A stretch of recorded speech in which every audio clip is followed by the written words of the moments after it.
माननीय एकनाथजी शिंदे साहेबांना महादजी शिंदे पुरस्काराने सन्मानित करण्यात आलं आणि त्यानंतर संजय राऊताच्या पोटातली जी मळमळ बाहेर पडली आहे ना, यावरून मला तरी प्रश्न पडतो की हा नक्की संजय राऊत आहे की गांजा राऊत आहे?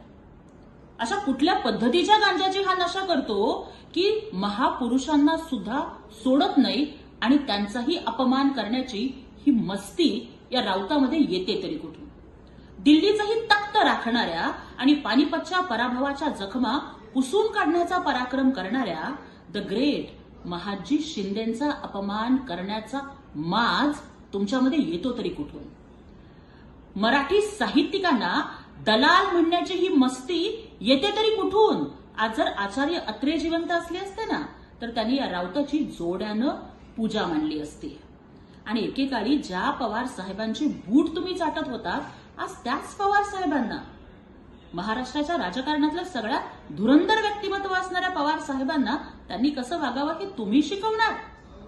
अरे त्यांनी तर दोन मुख्यमंत्र्यांच्या मधला फरक स्पष्टच केलेला आहे ना, की एक मुख्यमंत्री हे फक्त 2.5 वर्षामध्ये 2.5 दिवस मंत्रालयात गेलेले होते, तर दुसऱ्या बाजूला माननीय एकनाथजी शिंदे साहेबांनी महाराष्ट्राच्या जनतेचा विश्वास जिंकलाय. म्हणूनच पवार साहेबांनी त्यांच्या कार्याचा गौरव केलेला आहे.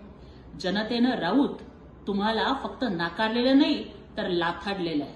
अरे आता तरी शहाणे व्हा, अन्यथा तुमच्या पक्षाचा समूळ विनाश व्हायला वेळ लागणार नाही. माननीय एकनाथजी शिंदे साहेबांच्या नेतृत्वावरती न्यायालयानं शिक्कामोर्तब केलं, जनतेनं शिक्कामोर्तब केलं आणि आता महाराष्ट्राचे ज्येष्ठ नेते असणाऱ्या पवार साहेबांनी सुद्धा शिक्कामोर्तब केलं. आणि त्याच्यामुळे जी तुमची पोटदुखी सुरू आहे ना, ती महाराष्ट्रातल्या जनतेला अजिबात पटणार नाही.